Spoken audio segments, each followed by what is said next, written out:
Hello everyone, कैसे हैं आप सभी? Welcome to the channel. So today we are going to start our next session in the series of economy through 1400 plus MCQs.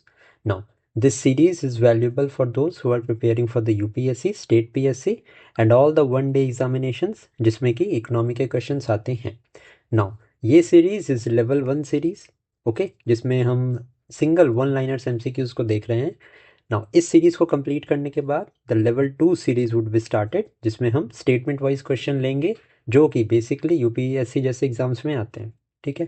Now already इस series में हम chapter 7 तक complete कर चुके हैं. अगर आपने ये सारे चैप्टर्स नहीं देखे हैं तो you can watch these chapters. Playlist available है चैनल पे, आप वहाँ पे जाके देख सकते हैं.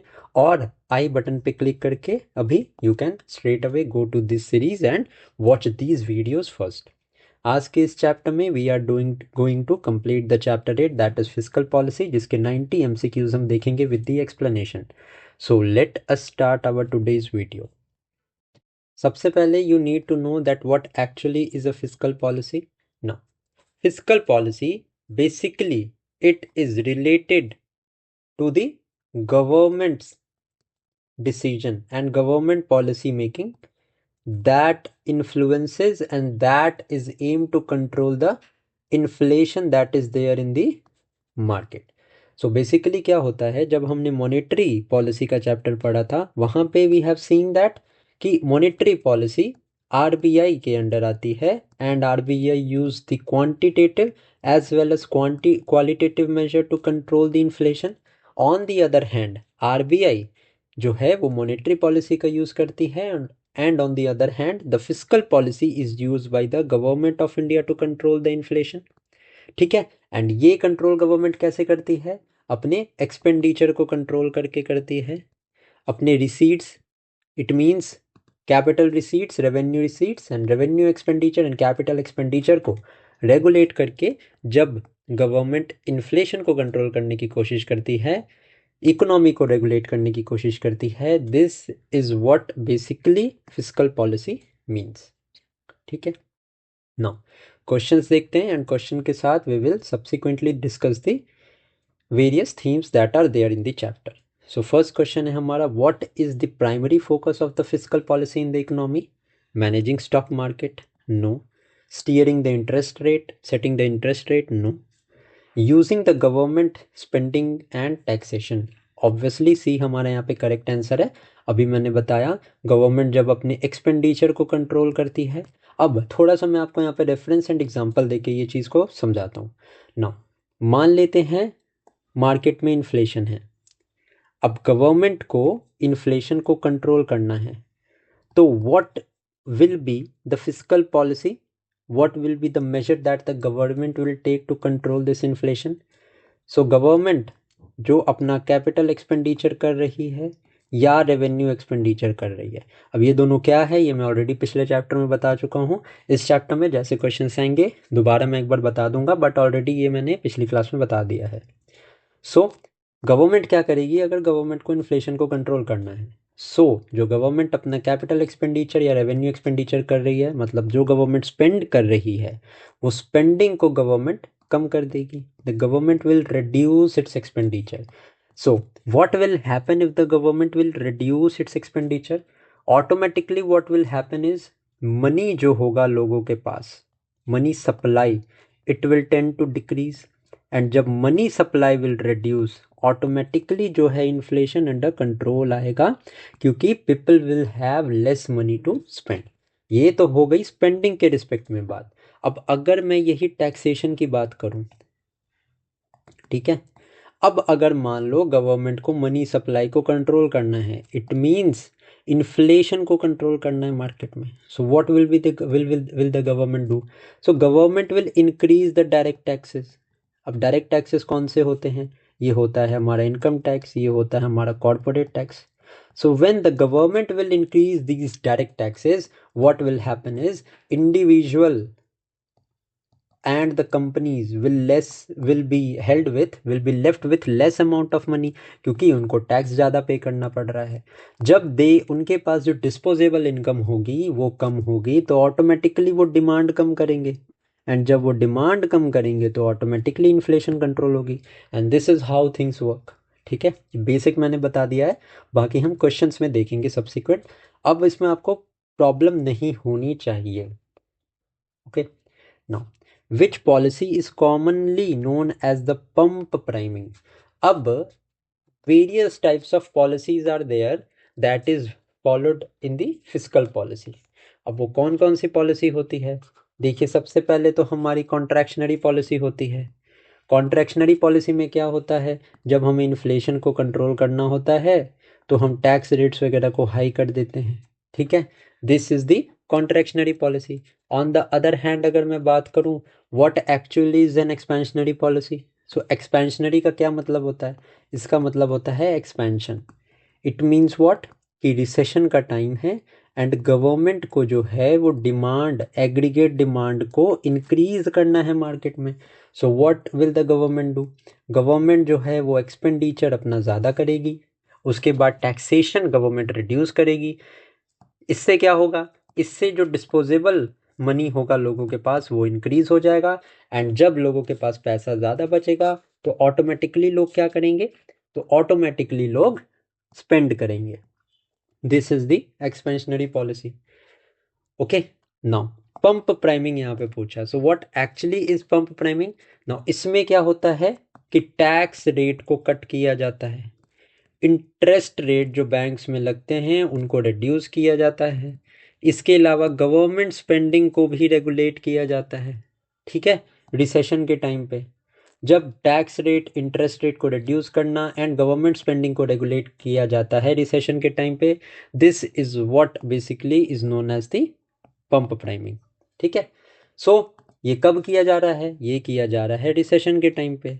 एंड अभी मैंने आपको बताया रिसेशन के टाइम पे एक्सपेंशनरी पॉलिसी फॉलो होती है। So basically pump priming is use during the expansionary policy. ठीक है, नेक्स्ट देखते हैं। During an economic slow down, मतलब यहाँ पे रिसेशन है। It means what? It means people have less money to spend.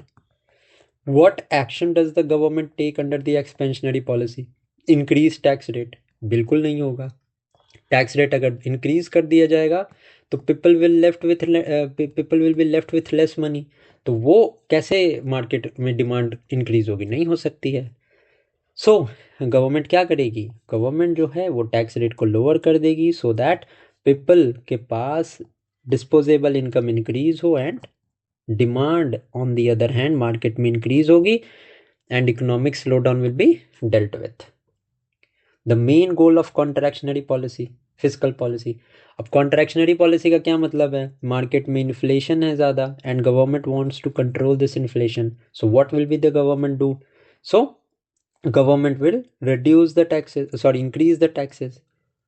अब गवर्नमेंट जब टैक्सेस को इंक्रीज करेगी, what will happen is people will be left with less money and obviously वो demand कम करेंगे तो इन्फ्लेशन कंट्रोल हो जाएगी। ओके, तो मेन गोल क्या होता है कंट्रैक्शनरी फिस्कल पॉलिसी का? Boost aggregate demand? नहीं। Reduce unemployment? नहीं। To control high inflation. ठीक है, बेसिक चीज़ है, समझ में आ गई होगी अब। Next is in the contractionary fiscal policy what happens to public spending. जो गवर्नमेंट का एक्सपेंडिचर है इस पर क्या इफेक्ट पड़ेगा कॉन्ट्रैक्शनरी पॉलिसी में? It means what? कॉन्ट्रैक्शनरी मतलब हमें इन्फ्लेशन को कंट्रोल करना है। तो ऑब्वियसली अगर हमें इन्फ्लेशन को कंट्रोल करना है तो गवर्नमेंट का जो एक्सपेंडिचर है वो लेस होगा, government will reduce its expenditure. So obviously इसको रिड्यूस करना पड़ेगा। अगर आपने एक बार बेसिक समझ लिया इकोनॉमी का तो आपको प्रॉब्लम नहीं होगी। ठीक है, बेसिक समझना इज वेरी इंपॉर्टेंट। नेक्स्ट है which policy stands aims to offset the economic boom और रिसेशन। अब यहाँ पे एक नया कंसेप्ट आता है हमारा, which is the pro cyclical and counter cyclical policy.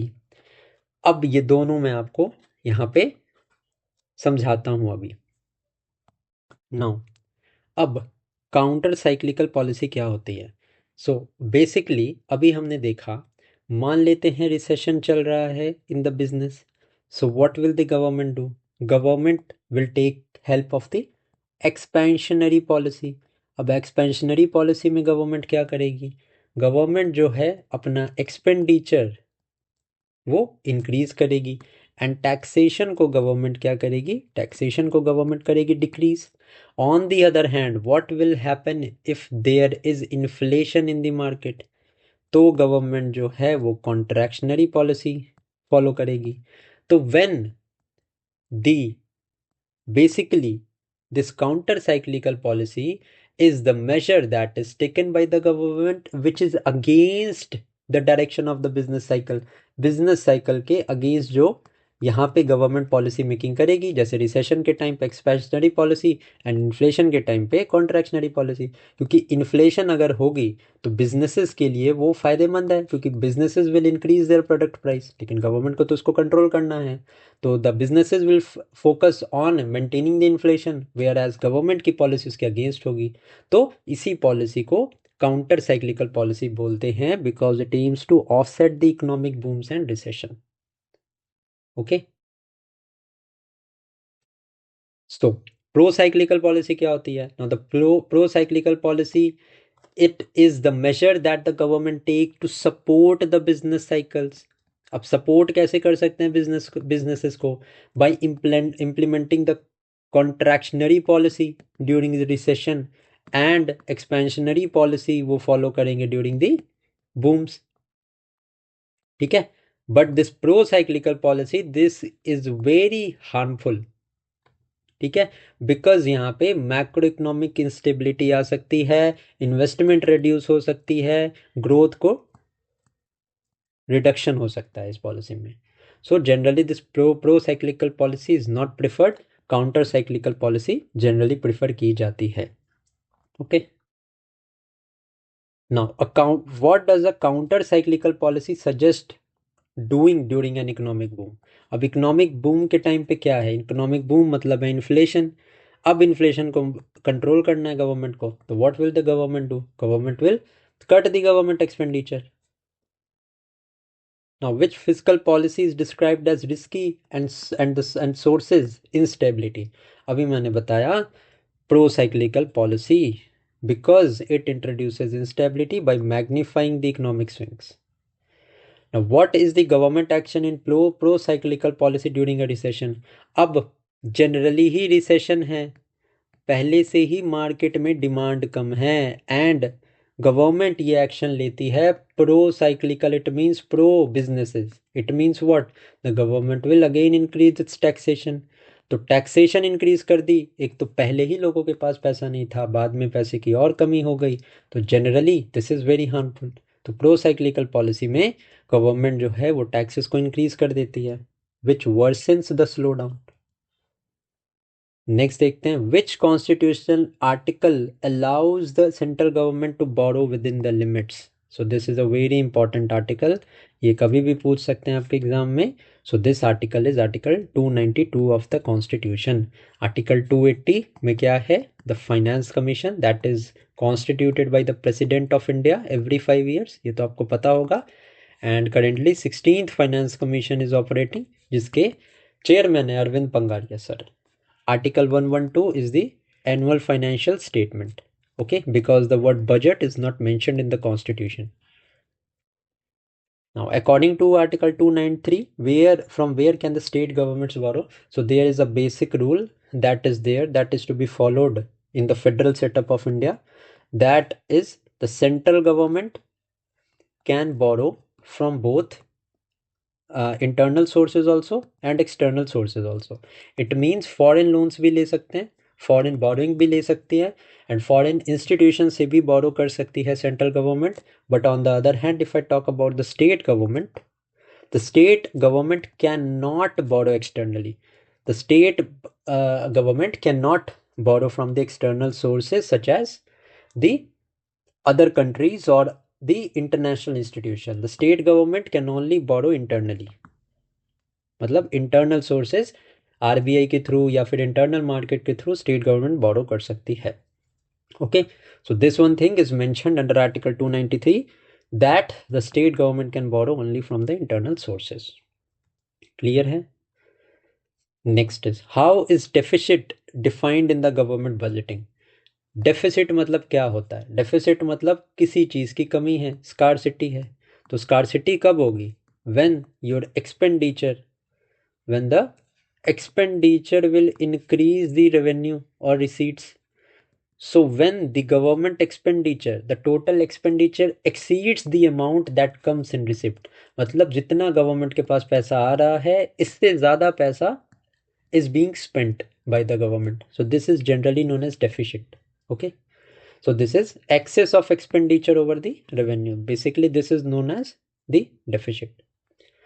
Now, what is the conceptual difference between debt and deficit? Debt मतलब होता है loan that is taken by the government.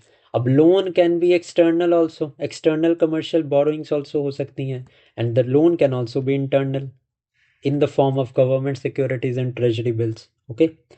Deficit क्या होता है? Deficit is the lack of money. It means what? कि your expenditure increases your revenue.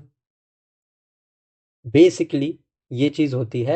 And date क्या होता है? डेट जनरली एनुअल होता है, हर साल गवर्नमेंट का कितना डेट है.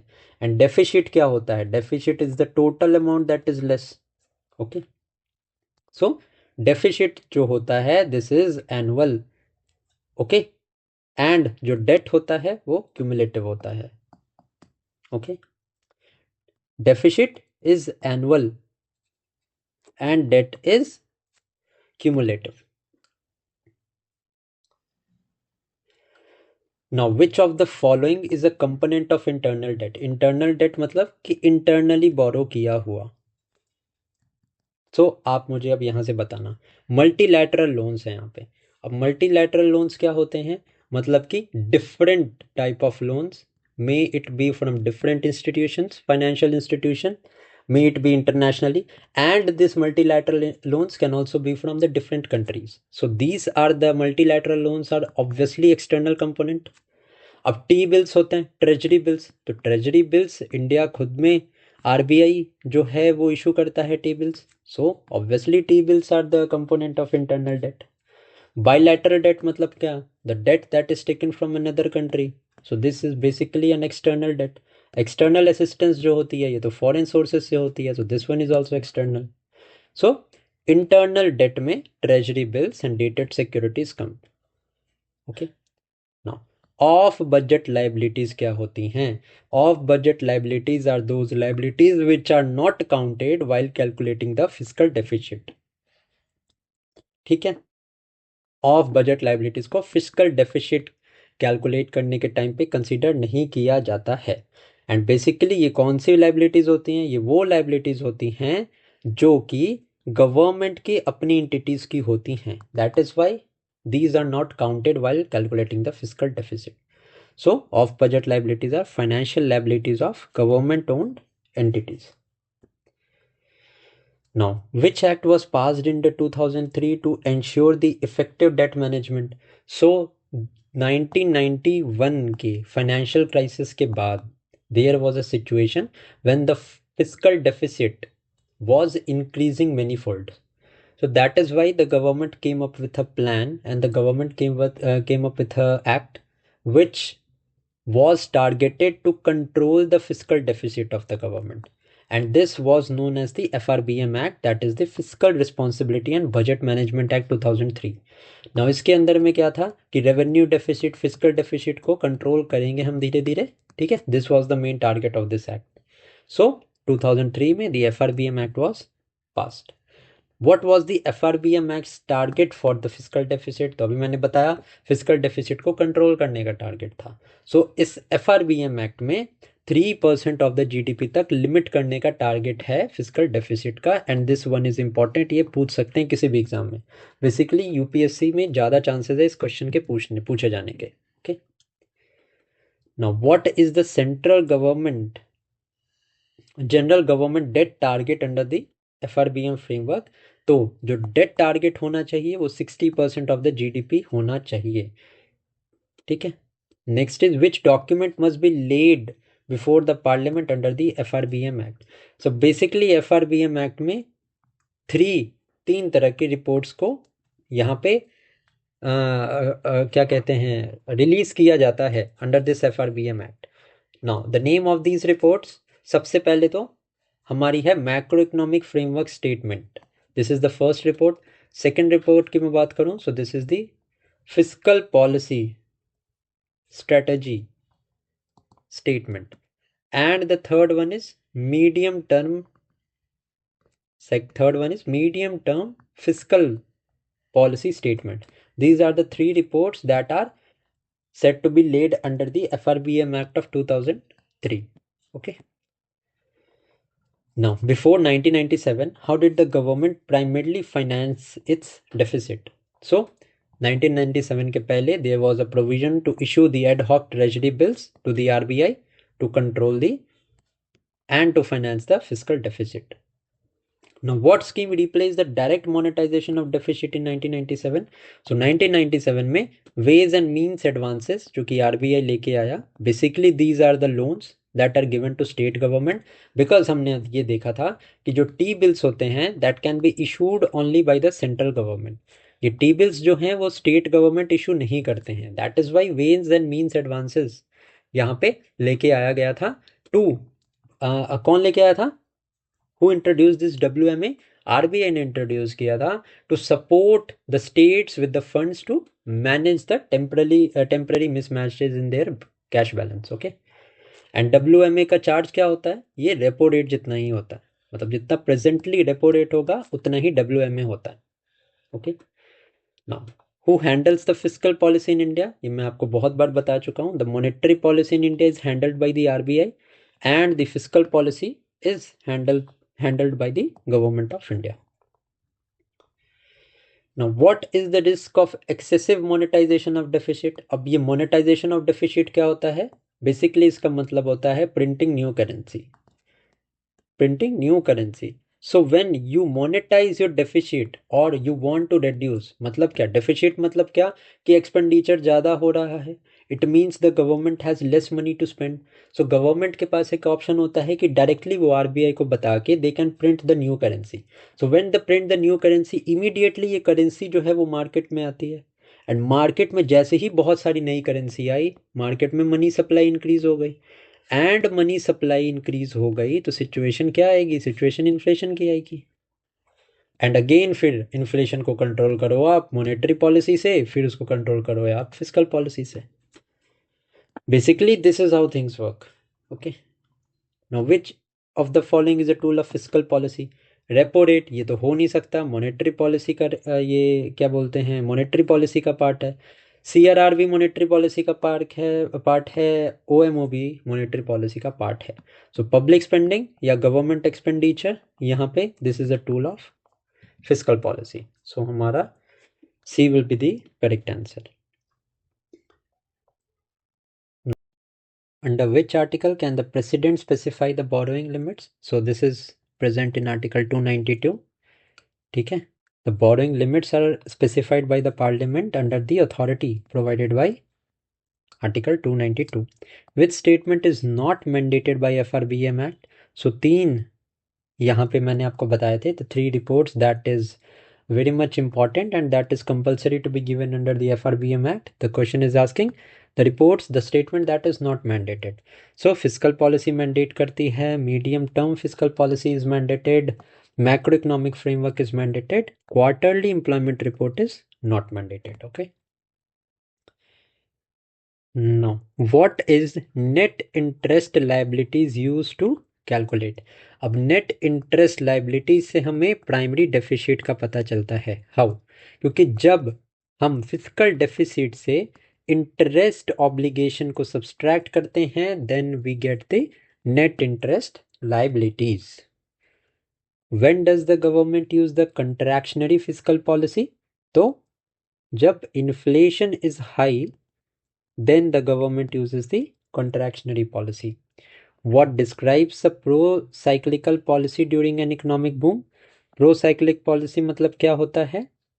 जब गवर्नमेंट स्पेंडिंग को इंक्रीज करती है without raising the taxes and this can destabilise the economy. ये मैंने आपको बता दिया है in the pro-cyclical and counter cyclical policy. Now which entity provides the external assistance at a lower rate? तो एक्सटर्नल मतलब फॉरेन होता है. तो जब फॉरेन असिस्टेंस इज प्रोवाइडेड वो लोअर इंटरेस्ट रेट पे प्रोवाइड की जाती है, because this is basically for the developmental purposes. Okay, so this external assistance is provided by the foreign governments. Now, which type of debt is involves the sale of dated security? So dated security आपको पता है internal sources से the government can borrow, and ये internal sources में treasury bills होते हैं and dated securities होती हैं. So these are a part of the internal debt of the government. Now what is the primary purpose of the ways and means advances? ये मैंने आपको बता दिया है कि जब RBI टेम्पररी मिसमैचेस होते हैं जब स्टेट गवर्नमेंट की कैश बुक्स में, तो जो RBI लोन देता है to the state government, okay, तो that is known as WMA. So this is basically for bridging the temporary cash mismatches. Now which act prohibits the direct monetization of deficit today? So कौन सा act prohibit करता है direct monetization? We have seen this is the FRBM act of 2003. What happens to the consumer demand under the expansionary fiscal policy? Expansionary fiscal policy मतलब क्या?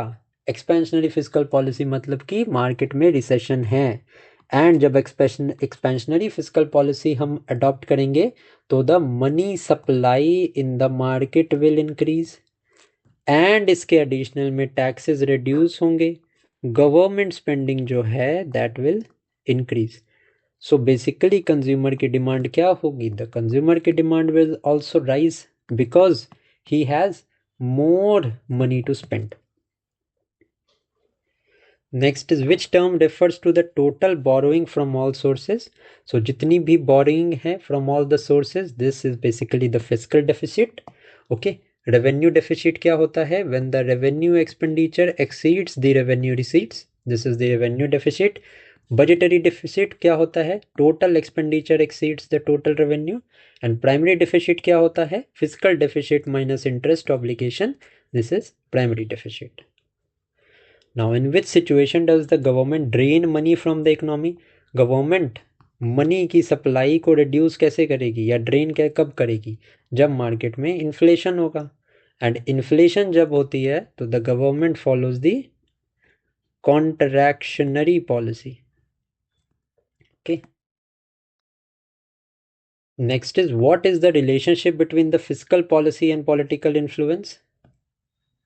So physical policy and political influence में बहुत ज़्यादा consideration होता है, बहुत ज़्यादा relation होता है. एंड जैसे ही अगर मान लो आपकी इलेक्शन का ईयर है तो बेसिकली गवर्नमेंट ज़्यादा स्पेंड करती है पॉन्जी स्कीम्स में, डिफरेंट टाइप ऑफ स्कीम्स में गवर्नमेंट इन्वेस्ट करती है, सो दैट इनका पॉलिटिकल कंसिडरेशन भी ध्यान में रखा जा सके through the votes. Which deficit excludes the interest payment on past date?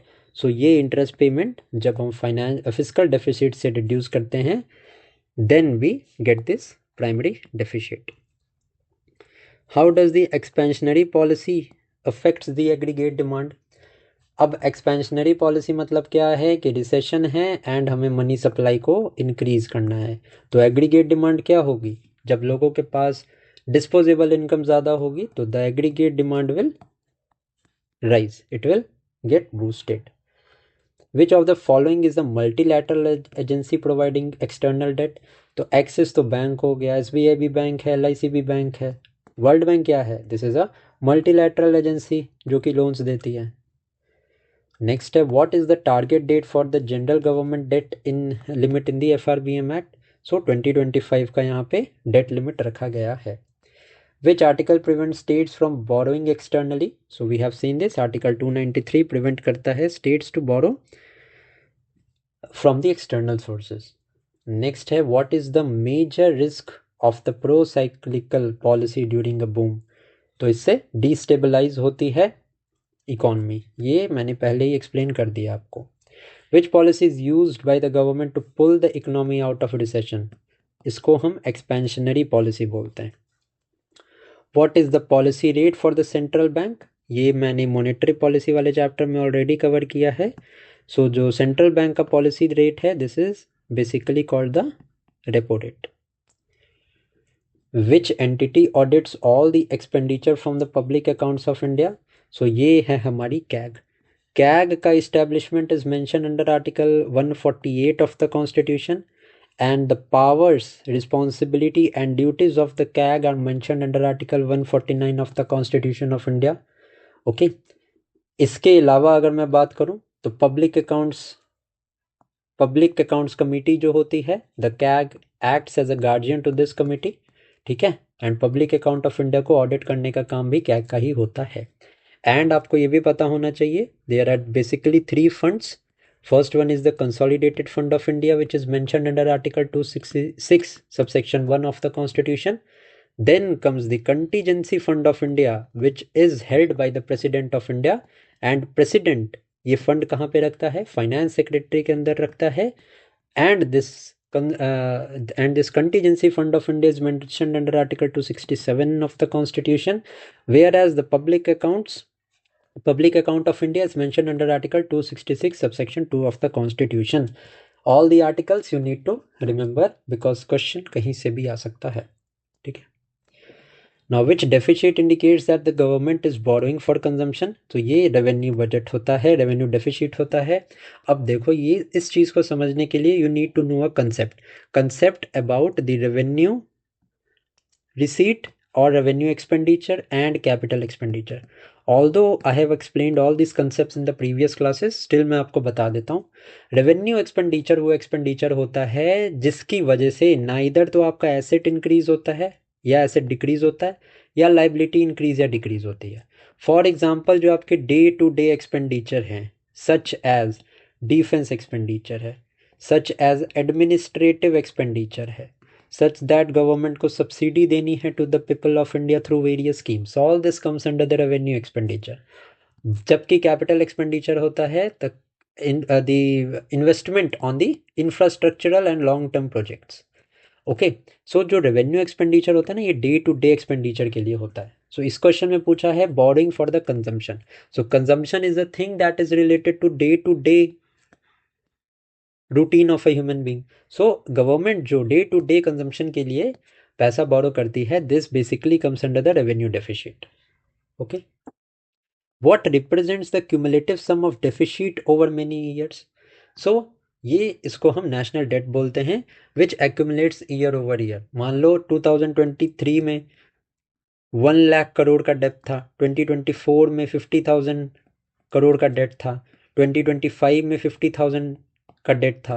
तो 2026 में अगर नेशनल डेट की मैं बात करूं, अगर if no payment is being made in the past 3 years, so the total of the national debt it comes to 2 lakh crore. Okay, so this is the national debt, and जो yearly basis पे होता है this is the deficit. जैसे fiscal deficit होता है ना, हर साल आप सुनते होगे द बजट में the fiscal deficit of India is 3.8 और 2.8, that is yearly, it can change, but the debt is basically cumulative. Which statement provides the government medium term expenditure strategy? So this is the medium term expenditure framework. FRBM Act पास कब हुआ था? 2003 में हुआ था। What is the primary tool for absorbing durable liquidity in fiscal policy? So fiscal policy में बस एक चीज आपको ध्यान में रखनी है, the fiscal policy is associated with the expenditures of the government of India as well as the taxation related decisions of the government of India. Okay, it has nothing to do with the monetary policy because the monetary policy comes under the sole control of the Reserve Bank of India. So if we see this question, the question is asking about the primary tool for absorbing the durable liquidity in fiscal policy. So जितने भी option that is and that are related to the monetary policy will be eliminated. CRR is monetary policy, it cannot be the answer. Neither can SLR, neither can be the bank rate. Market stabilization scheme is obviously related to the fiscal policy because of the decisions taken by the government of India. So C will be the correct answer. How does the expansionary fiscal policy influence the unemployment? अब expansionary policy मतलब क्या कि money supply increase होगी। Money supply increase हुआ मतलब क्या कि people will have more money to spend. अब लोगों के पास पैसा ज़्यादा होगा, डिमांड ज़्यादा बढ़ेगी, तो सप्लाई ज़्यादा चाहिए होगी। सप्लाई ज़्यादा चाहिए, it means the companies need to manufacture more, and if company need to manufacture more they need to deploy additional staffs. So obviously unemployment जो है वो एक्सपेंशनरी पॉलिसी के साथ रिड्यूस होती है। Now, which deficit it's calculated by subtracting the grant for asset creation. So this is the effective revenue deficit. अब जो government पैसा देती है to the state government for creating asset, or to or the money that is being given to the state government for the investment in the capital sector.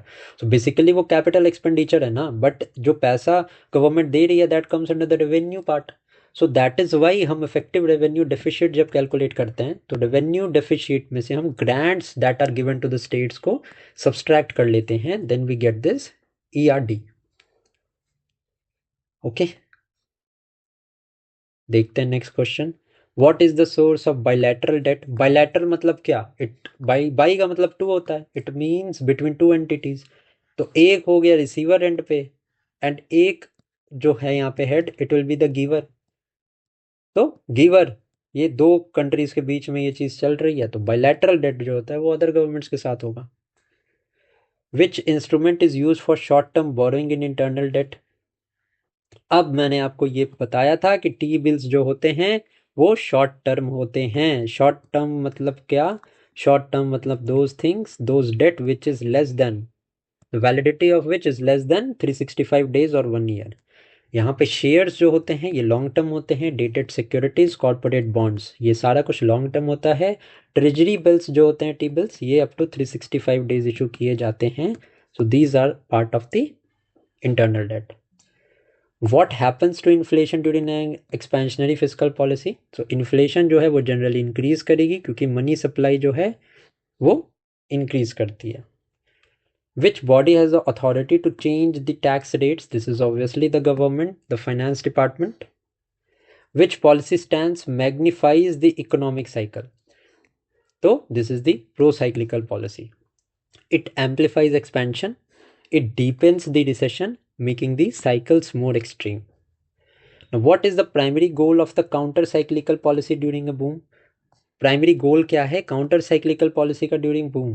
So primary यहाँ पे होता है to cool down the economy, क्योंकि businesses अगर कुछ चाहेंगे तो government will counter them. Now which article says that no tax is levied without the authority of law? This is article 265 and this is very important article. ठीक है, question आ सकता है यहाँ से।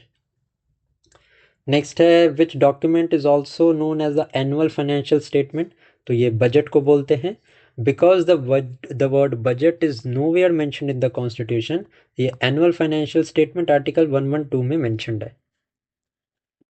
Who manages the contingency fund of India? President manage करता है and this funds are basically under the finance secretary.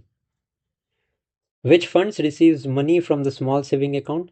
तो जितना भी ये स्मॉल सेविंग अकाउंट है, किसान विकास पत्र है, प्रोविडेंट फंड है, ठीक है, ये सारा पैसा जो है वो पब्लिक अकाउंट्स में जाता है, एंड पब्लिक अकाउंट्स आर्टिकल 266(2) में मेंशन्ड है। Okay, now which type of budgeting re-evaluates all the expenses from scratch annually? तो अब ये टॉपिक जो है ये बजटिंग से रिलेटेड है। अब मैं आपको बजट के बारे में बताता हूँ, इससे ये सारे भी आपका डाउट्स क्लियर हो जाएंगे। If I talk about the budget, so budget basically होते हैं ना, कुछ टाइप्स होते हैं बजट में। Basically 5 types of budget are there, so let me tell you this. सबसे पहले टाइप जिसके बारे में हम बात करेंगे is the incremental budget. Okay, अब इंक्रीमेंटल बजट में क्या होता है? Now this is based on the principle of making just small incremental changes in the existing budget. बहुत ज़्यादा ड्रास्टिक चेंज नहीं होता है, सिर्फ स्मॉल चेंजेस होते हैं in the budget. Okay, now this is a very easy way to prepare the budget. okay, so incremental budget में जो बजट चल रहा होता है उसी में स्मॉल चेंजेस करते हैं, एंड इंडिया में at a present time incremental budget ही यहाँ पे यूज किया जाता है with some certain modifications. Next अगर मैं बात करूँ तो this is known as the zero based budget. No, zero based मतलब क्या? मतलब start from the scratch. Start from the scratch मतलब सब कुछ ज़ीरो से स्टार्ट होता है ओके, लास्ट ईयर जो भी बजट होगा उसको कंसिडर नहीं किया जाता है, बिल्कुल नए सिरे से यहाँ पे बजट को बनाया जाता है। एंड ये जो टेक्निक है this is use by countries such as New Zealand etcetera. Okay, third अगर मैं बजट की बात बताऊं तो this is the performance budgeting. अब परफॉर्मेंस बजटिंग में क्या होता है कि इसमें बेसिकली ये होता है कि परफॉर्मेंस के हिसाब से बजट को बनाया जाता है, the performance of the various departments, and उसके हिसाब से बजट यहाँ पे बनाया जाता है। नेक्स्ट है आउटकम बेस्ड बजटिंग। ठीक है, अब आउटकम का क्या मतलब होता है? आउटकम का मतलब होता है result. So in this type of budgeting technique the development outcomes of all the government scheme is taken into consideration.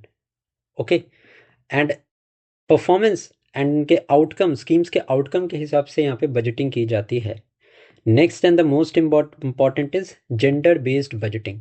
अब जेंडर बेस्ड एज ये चीज़ बता रही है कि जेंडर के हिसाब से बजट बनता है, सच एज वुमेन्स के लिए अलग बजट बनेगा, मेन के लिए अलग बजट बनेगा। एंड बेसिकली ये जो स्टार्ट हुआ था ना 2005 2006 से जेंडर बजटिंग जो है वो स्टार्ट हुई थी। Okay, so this is the gender budgeting. अब देखते हैं हम questions. Which type of budgeting re-evaluates all the expenses from scratch. तो स्क्रैच मतलब है कि ज़ीरो से स्टार्ट हो रहा है, it means this is known as the zero based budgeting. Next है in an election year what type of budget is usually presented. अब मान लेते हैं कि लोकसभा का इलेक्शन है किसी ईयर में, तो budget is for complete 1 year, 1 year के लिए बजट होता है। बट हो सकता है इलेक्शंस के बाद जो बजट, इलेक्शंस के बाद जो गवर्नमेंट ने पहले बजट दिया है वो गवर्नमेंट चेंज हो जाए। तो जब वो गवर्नमेंट चेंज हो जाएगी तो budget will not hold true. So what happens in the election year is that the interim budget is presented in the parliament. Interim budget present होता है पार्लियामेंट में before the general elections. Okay, so this is the interim budget. How many month is a vote on account normally taken for. अब जब interim budget आया parliament में, अब interim budget में कुछ स्कीम्स के लिए पैसा अलॉट करना है, ठीक है। So without passing the appropriation account and appropriation funds को, अप्रोप्रिएशन बिल को पास किए बिना the funds can not be withdrawn from the consolidated fund of India. ये हमने पहले देखा है। सो अगर हम पैसा नहीं निकाल सकते हैं तो वोट ऑन अकाउंट में क्या होता है कि हम इमरजेंसी बेसिस में इंटरिम बजट के लिए कुछ स्कीम्स के लिए पैसा हम निकाल सकते हैं। सो this is what vote on account is generally is. So it is taken for basically 2 months. What is the standard fraction of vote on account grant? So vote on account grant generally 1/6 पे होती है. Now which budgeting method prioritizes physical target and transparency? So outcome है, physical targets होते हैं, and outcome के हिसाब से जब बजट बनाया जाता है this is known as the outcome based budgeting. Now which article governs the consolidated fund of India? This is article 2661. अगर मैं बात करूँ आर्टिकल 267 की, तो this is the contingency fund of India. And अगर मैं बात करूँ 266(2) की, so this is the public account of India. Money spend from the contingency fund is replenished from where. So जो पैसा है कंटीजेंसी फंड में which is holded by the president of India, इसमें जो पैसा है it comes from the consolidated fund of India. Okay, C will be the correct answer. Now which deficit is considered physical deficit minus interest payment. ये हमने देख लिया है, this is known as the primary deficit. Okay, now which policy aims to increase aggregate demand during the recession. So ये हम बहुत बार discuss कर चुके हैं, this is the expansionary policy. Now which statement is not required by the FRBM act. So annual census report. What describes the pro cyclical policy during a recession. So spending को हम cut करते हैं, ये सिर्फ आपका यहाँ से revision हो जाएगा, सारे पॉइंट्स तो मैं ऑलरेडी बता चुका हूँ। Now which debt type includes the NRI deposit. अब NRI is non resident of India, मतलब वो लोग जो कंट्री के बाहर रहते हैं। सो जो वो पैसा दे रहे हैं, बाहर से पैसा दे रहे हैं, तो बाहर से दे रहे हैं तो this is the external debt only. Internal तो हो नहीं सकता क्योंकि वो इंडिया में रह नहीं रहे हैं। ओके, सो NRI डिपॉजिट जो होते हैं वो बेसिकली एक्सटर्नल डेट का पार्ट होते हैं। What are the SDR? SDR होते हैं स्पेशल ड्राइंग राइट्स, ये भी आपका एक्सटर्नल डेट का हिस्सा होता है, ठीक है। एंड ये रिलीज कौन करता है? This is maintained by the international monetary fund. Which article governs the public account of India? तो 266(2) यहाँ पे करेक्ट है। What is the chairperson of the GST council role?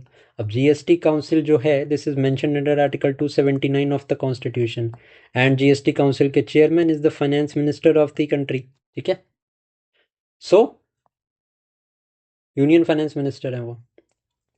Which amendment act introduce GST in India? So GST introduce हुआ था 101st constitutional amendment act में, and this is the type of indirect tax, okay. And ये एक destination based tax है, okay. Now, what is the main goal of Finance Commission? So, Finance Commission mentioned under Article 280 of the Constitution, कौन constitute करता है? President constitute करते हैं। And क्या है मेन गोल फाइनेंस कमीशन का? To devolution of the proceeds between the central government and state government, okay. So finance commission basically recommends the tax distribution. Which article establishes the finance commission? ये है article 280 of the constitution. Who was the chairman of the 15th finance commission? So 15th finance commission के chairman थे N K Singh ji. 16th finance commission के जो chairman हैं वो हैं Arvind पंगारिया, okay. Now, what share of central taxes did 15th Finance Commission recommend for states? So, 15th Finance Commission को recommend किया था 41% ऑफ टैक्स डिवोल्यूशन। एंड मैं आपको बता दूं 16th फाइनेंस कमीशन की भी रिपोर्ट अभी रिसेंटली आई है, इन्होंने भी 41% का टैक्स डिवोल्यूशन यहाँ पे डिसाइड किया है। Now, which deficit indicates the government current borrowings requirement? So, current borrowing requirement तो ये फिजिकल डेफिसिट से होती है, okay. Now, which budgeting system ensures outlay led to tangible outcomes? So, ये outcome based budgeting है, ये मैं बता चुका हूँ आपको। Now, which type of fiscal policy is described as counter cyclical? So, boom के टाइम पे इकोनॉमी को कूल करना एंड रिसेशन के टाइम पे इकोनॉमी में मनी इंडक्ट करना, बोथ ए एंड बी यहाँ पे काउंटर साइक्लिकल पॉलिसी का ये एक आउटकम है। Which statement highlight the government long-term fiscal goals? So, medium-term fiscal policy जो है that outlines the government 3-year rolling fiscal targets. Now, what is the primary instrument of the market stabilization scheme? So, market stabilization scheme ये fiscal policy का एक part है जिसमें कि government bonds को purchase and sale किया जाता है to absorb the excess liquidity. Sorry, मैंने यहाँ पे आपको फिजिकल पॉलिसी बोला, this is a part of monetary policy, क्योंकि this is conducted by RBI. In this the RBI sales bonds to absorb excess liquidity. So with this all the 90 questions of the fiscal policy have been completed, ठीक है। अगर आपने video यहाँ तक देखा है so you can obviously like the video and आप comment करके बता सकते हैं आपको वीडियो कैसी लगी। So till the next session keep studying and बहुत सारा कंटेंट चैनल पे अवेलेबल है, प्लेलिस्ट सेक्शन में आप जा सकते हैं, आपको बहुत सारा कंटेंट मिल जाएगा चैनल पे to revise from. So thank you for watching this video and keep studying.